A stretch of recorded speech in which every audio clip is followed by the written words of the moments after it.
जब बात आती है हिंदी व्याकरण की तो संधि एक मुख्य विषय है जिसे सीखना बहुत जरूरी है, क्योंकि संधि व्याकरण के अन्य विषयों से भी जुड़ी हुई है।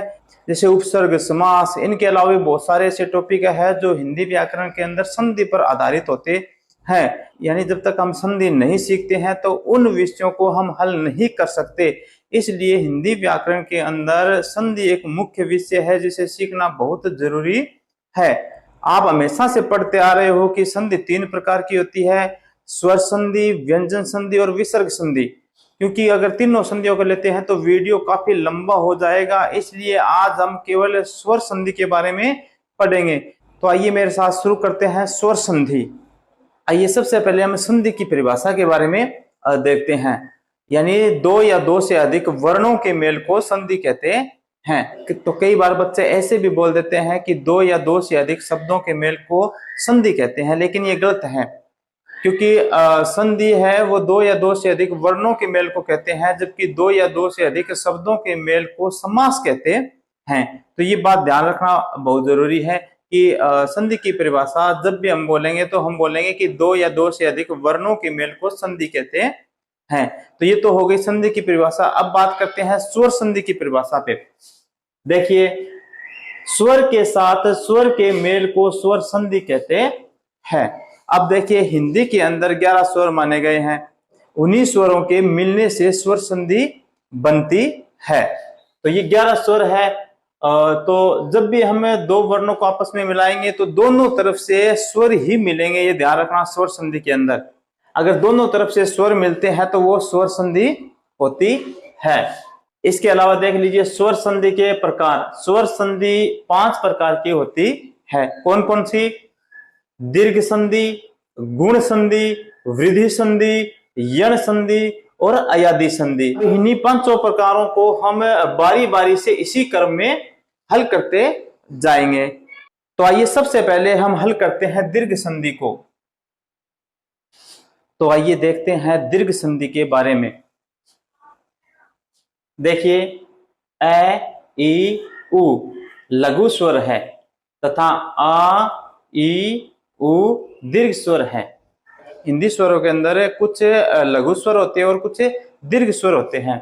जब बात आती है दीर्घ संधि की तो ये जो स्वर ये जिस भी स्थिति में मिलते हैं वो तो ठीक है, लेकिन मिलने के बाद यानी संधि होने के बाद में ये जो लघु स्वर होते हैं वो दीर्घ स्वर में बदल जाते हैं, क्योंकि संधि का नाम ही है दीर्घ संधि। और ये किस प्रकार मिलते हैं और किस प्रकार इसमें बदलाव होता है वो हम इन उदाहरणों से समझेंगे।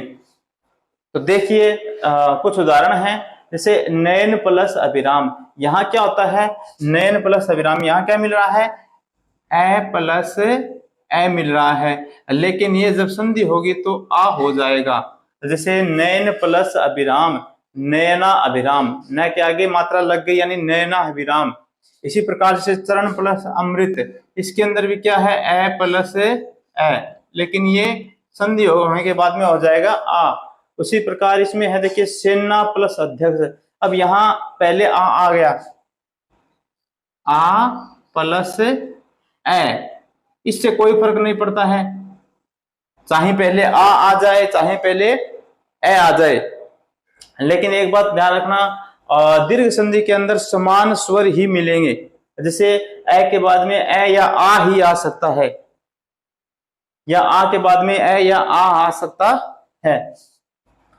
जैसे सेना प्लस अध्यक्ष हमने कर लिया। इसके बाद में रवि प्लस इंद्र, रवि प्लस इंद्र, ई प्लस ई, बाद में हो जाए ई। उसके बाद में देखिए ई प्लस ई, परीक्षा में ई प्लस ई, बड़ा ई हो जाएगा।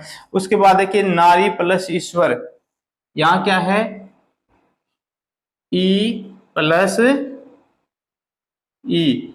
अगर दोनों में बड़ा ई है तो भी कोई फर्क नहीं पड़ेगा, वही आना है बड़ा ई। उसी प्रकार भानु प्लस उदय, उ प्लस उ बराबर उ, और भू प्लस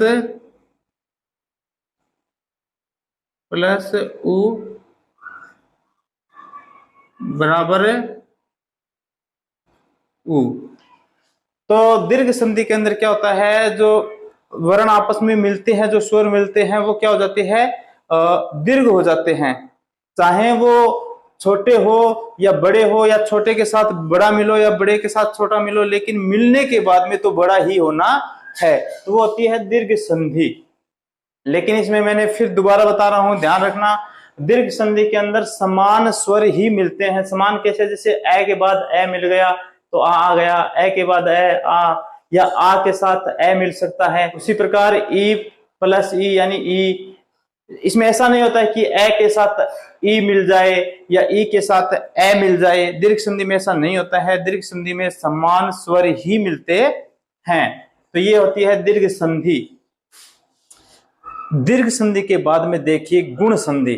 दीर्घ संधि के अंदर हमने देखा था कि समान स्वर मिलते हैं, लेकिन गुण संधि के अंदर भिन्न स्वर मिलते हैं। जैसे ए या आ के साथ यदि ई या ई के मेल से ए बनता है, यदि ए या आ के साथ यदि ई या ई मिलता है तो दोनों मिलकर के ए बन जाता है। उसी प्रकार ए या आ के साथ उ या उ के मेल से ओ बनता है, तथा ए या आ के साथ री के मेल से अर बनता है।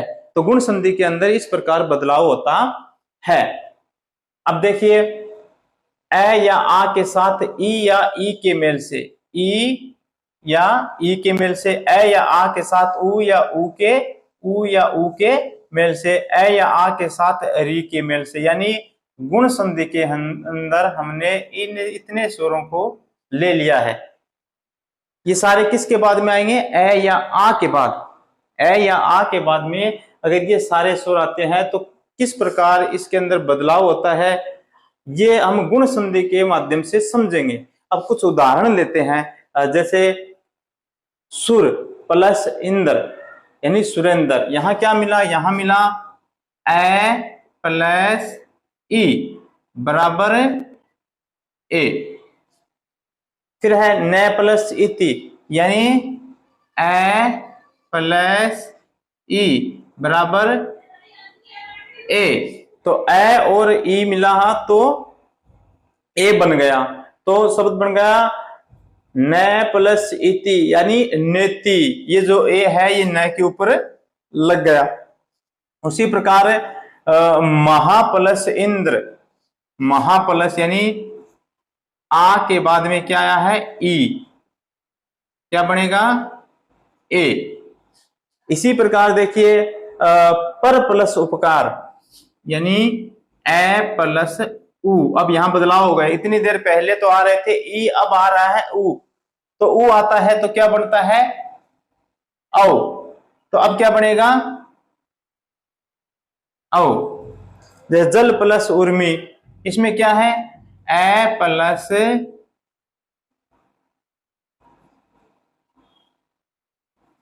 उ बराबर औ। उसी प्रकार देव प्लस ऋषि, ए प्लस री बराबर अर। महा प्लस ऋषि, आ प्लस री यानी अर। तो इस प्रकार गुण संधि के अंदर बदलाव होता है। हमको यहां ध्यान रखना है कि गुण संधि के अंदर हमने कौन से स्वर लिए हैं, ई उ और री, और ये सारे किसके बाद में आते हैं, ए या आ के बाद में आते हैं। तो इनके अंदर जो बदलाव होता है वो किसके रूप में आता है, ए औ अर। तो इस प्रकार गुण संधि के अंदर बदलाव होता है। आइए अब देखते हैं वृद्धि संधि। वृद्धि संधि में किस प्रकार बदलाव होता है, देखिए, ए या आ के साथ ए या ए के मेल से ए बनता है। इसी प्रकार ए या आ के साथ औ या औ के मेल से औ बनता है। तो वृद्धि संधि के कुछ उदाहरण देखते हैं, जैसे मत प्लस एकता यानी मत, ए प्लस ए, यानी ए। इसी प्रकार ए प्लस ए यानी ए। सदा प्लस ए में आ प्लस ए यानी ए। उसी प्रकार तथा प्लस एव, आ प्लस ए यानी ए। अब देखिए जल प्लस ओग, ए प्लस ओ यानी आओ।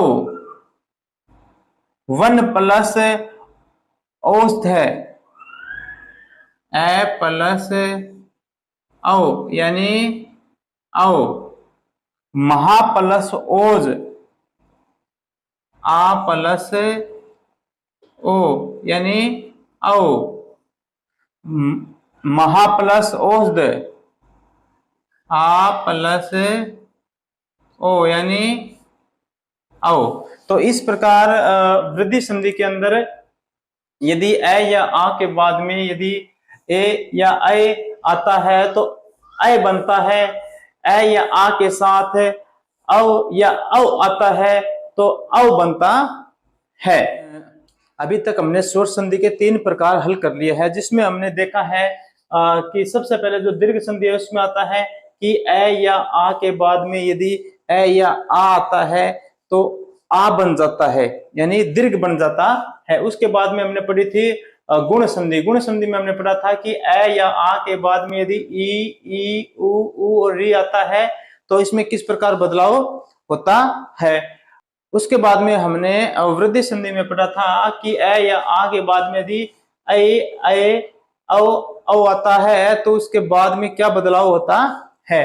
तो ए या आ के बाद में तो हमने पढ़ लिया है कि जो सारे स्वर आते हैं तो किस प्रकार बदलाव होता है, लेकिन ए या आ की जगह है पहले शब्द में ही अगर अंत में ए या आ के अलावा दूसरा कोई स्वर आता है तो किस प्रकार बदलाव होता है, वो बदलाव हम यण संधि में देखेंगे। देखिए ई या ई के साथ, अभी तक हम पढ़ रहे थे ए या आ के साथ, लेकिन अब पढ़ेंगे हम ई या ई के साथ अन्य किसी स्वर के मेल पर, यानी ई या ई के बाद में ई या ई को छोड़ करके इसके अलावा अन्य कोई स्वर के मेल पर ई या ई के स्थान पर यह बन जाता है। अगर ई या ई के साथ ई या ई को छोड़कर अन्य कोई भी स्वर मिलता है तो जब मिलता है तो जो शब्द बनता है उसके अंदर ई या ई के स्थान पर ये आ जाएगा, यानी ई या ई तो हट जाएगा, उसके स्थान पे ये आ जाएगा।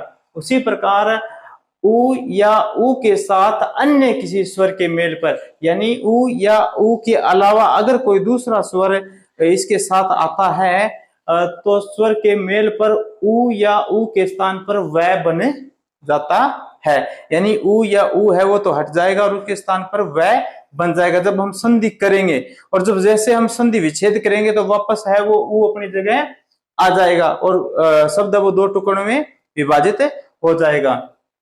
उसके बाद में री के साथ अन्य किसी स्वर के मेल पर रै बन जाएगा। यदि री के साथ अन्य यानी री के अलावा कोई अन्य स्वर आता है तो री के स्थान पर रै बन जाएगा। आगे देखिए तथा मिलने वाले स्वर की मात्रा, मिलने वाले स्वर की मात्रा कौन सी, जैसे ये मिलने वाला शब्द है, मिलने वाला स्वर कौन सा है, ये है ए, इसकी जो मात्रा है उसकी बात हो रही है, यानी इसमें ए की मात्रा है, ए की मात्रा वो किस में लग जाएगी, ये व रे में लग जाएगी, यानी मिलने वाले स्वर की मात्रा ये जो ये व और र है इनमें लग जाएगी। जैसे ये लग गई, देखिए मान लीजिए अति प्लस अल्प, अत्यल्प, यानी ये ए की जो मात्रा है वो ये में लग गई और ये किसके स्थान पे आया है, ई के स्थान पे आया है, तो ई गायब हो गया। हमने ये तो पढ़ा था कि ई है वो गायब हो जाएगा और उसके स्थान पे ये आ जाएगा और ये के अंदर आने वाले जो स्वर है उसकी मात्रा लग जाएगी। तो ई तो यहाँ अति का ई है वो गायब हो गया और जब हमने इन दोनों शब्दों को, दोनों टुकड़ों को जोड़ा, यानी हम जब दोनों शब्दों को हम जोड़ते हैं तो ई है वो तो गायब हो जाएगा और उसके स्थान पे यह आ जाएगा और यह के अंदर ए की मात्रा लग जाएगी, क्योंकि हमने देखा था कि यह है वो छोटा आएगा, नीचे हलंत लगी है, लेकिन जब ए की मात्रा इससे यह के अंदर चली जाएगी, ये जो ए की मात्रा है ये यह के अंदर चली जाएगी तो यह बड़ा हो जाएगा। अब देखिए यण संधि के कुछ उदाहरण देखते हैं जिससे हम समझते हैं। जैसे अति प्लस अल्प, अत्यल्प, अति प्लस अल्प। अति के अंदर क्या है? ई। क्या है? ई। प्लस से क्या मिल रहा है? ए। ए। तो हमने पढ़ा था कि यदि ई या ई के साथ अन्य कोई स्वर हो तो यह बन जाएगा। किसके स्थान पे? ई के स्थान पे। ई के स्थान पे यह बन जाएगा। तो अब यहां क्या आ जाएगा? बराबर यह। ई गायब हो जाएगा और यह आ जाएगा और ये जो ए है वो इसके अंदर चला जाएगा, तो ये जो यह छोटा है यानी हलंत लगी है वो पूरा हो जाएगा। अब देखिए अति प्लस अल्प, अत्यल्प। उसी प्रकार अगला देखिए अधि प्लस अक्ष, अधि प्लस अक्ष। इसके अंदर क्या है? ई प्लस ए बराबर यह बन जाएगा, जैसे ये बन गया अध्यक्ष। उसी प्रकार परि प्लस आवरण, ई प्लस आ बराबर यह। उसी प्रकार अभि प्लस उदय, ई प्लस उ बराबर यह। अब इसमें क्या देखिए? अभि प्लस उदय, अभि ई की मात्रा, ये ई की मात्रा आ गई।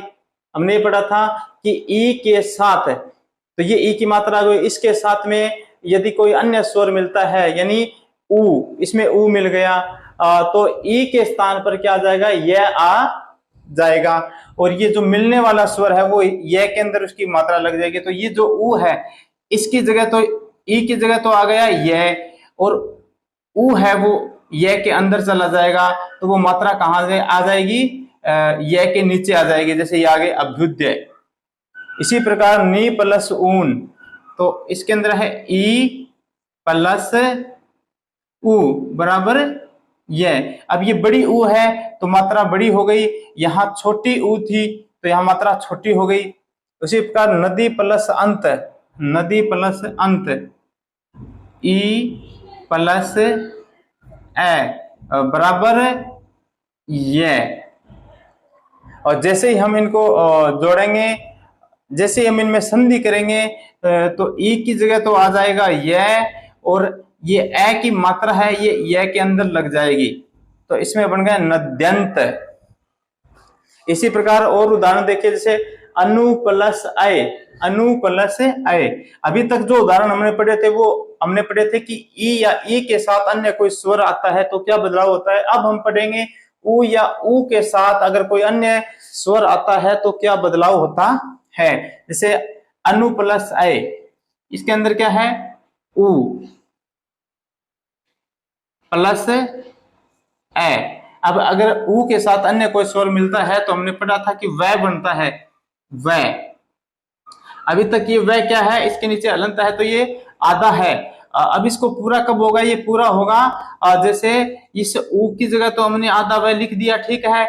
उसके बाद में ये जो ए है, ए, ये इसकी मात्रा है वो वह में चली जाएगी, वह में। तो ये वह है, ये क्या हो जाएगा? पूरा हो जाएगा, यानी ये आधा था अब ये पूरा हो गया। जैसे ये ए की मात्रा इसमें चली गई, ये पूरा हो गया। इसी प्रकार सु प्लस अल्प, उ प्लस ए बराबर वह। अनु प्लस इक्षण, उ प्लस ई बराबर वह। अनु प्लस एसन, उ प्लस ए बराबर वह। तो ये थे उ या उ के साथ अन्य कोई भी स्वर मिलता है तो उ या उ के स्थान पर वह आ जाता है। तीसरा हमने पढ़ा था कि री के साथ अगर री के अलावा अन्य कोई भी स्वर आता है तो र बन जाता है। जैसे पितृ, पितृ में क्या है? सबसे पहले अंत में क्या है? री प्लस आ, पितृ प्लस आज्ञा, तो इसमें क्या बन जाएगा, ये जो री है ये किस में बदल जाएगा, राय में बदल जाएगा। जैसे यहाँ ये बदल गए, देखिए पितृ, री के स्थान पर क्या आ गया, रे, री के स्थान पर, इस री के स्थान पे तो रे आ गया, और ये जो आ की मात्रा है ये इसके अंदर चली जाएगी, तो ये क्या बन जाएगा, रा बन जाएगा, पित्राज्ञा, पित्राज्ञा।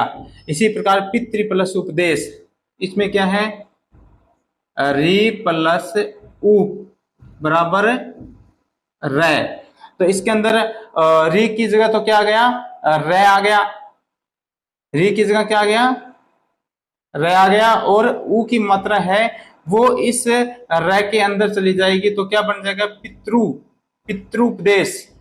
इस प्रकार यह संधि में बदलाव होता है।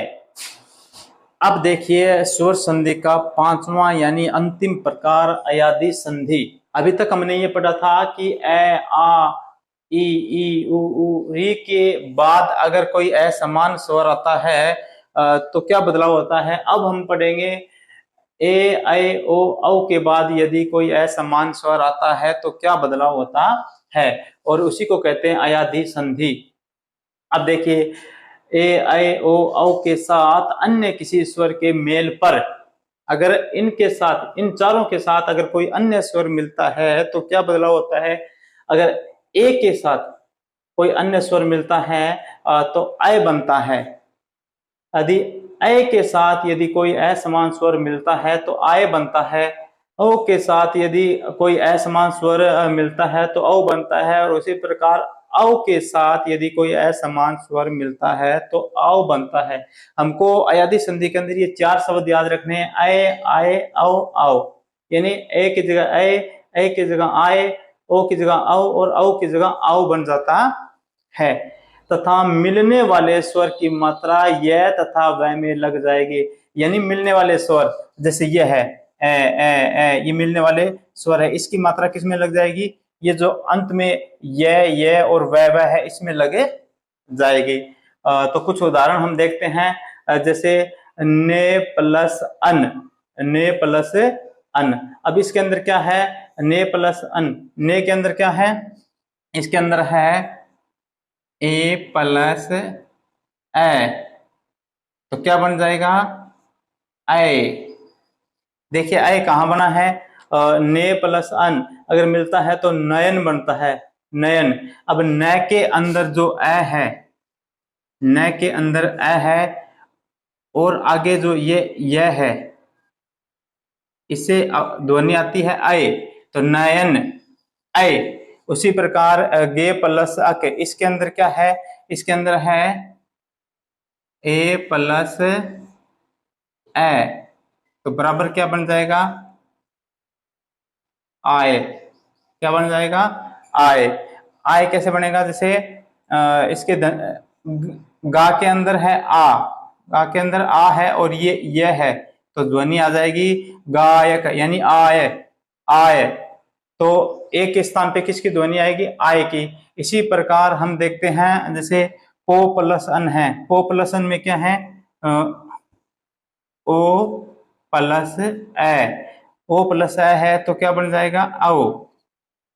ओ प्लस, अगर ओ के बाद में कोई भी असमान स्वर है तो क्या बन जाएगा औ बन जाएगा। तो ये यहाँ क्या बन गया पोवन, पो अन, पोवन। अगर इसको इसमें संधि करेंगे तो बन जाएगा पवन, औ। जैसे पै के अंदर ए है और ये वै, ये दोनों मिलकर के ध्वनि आएगी औ, पवन। उसी प्रकार पो प्लस अक, यानी औ प्लस ए बराबर आओ, यानी पावक, पा के अंदर आ की ध्वनि है आ और वै, आओ, पावक। तो इस प्रकार अयादी संधि के अंदर ऐ आय औ औ इसके रूप में बदलाव होता है। इसके अलावा और उदाहरण देखिए, जैसे नो प्लस इक, यानी ओ प्लस ई बराबर आओ, क्योंकि नो प्लस इक ना के अंदर क्या है आ और फिर वै, नाव, नाव प्लस इक यानी इसका बन जाएगा नो प्लस इक। उसके बाद में देखिए ओ प्लस उ, यानी भो प्लस उक, ओ प्लस उ बराबर आओ। इसके अंदर भी क्या बनेगा? आओ। तो इस प्रकार अयादी संधि के अंदर बदलाव होता है। अब मैं कुछ शब्द आपको देता हूं जो आपको खुद को हल करने हैं, जो केवल आपके अभ्यास के लिए है। जैसे भवन, विनय, चयन,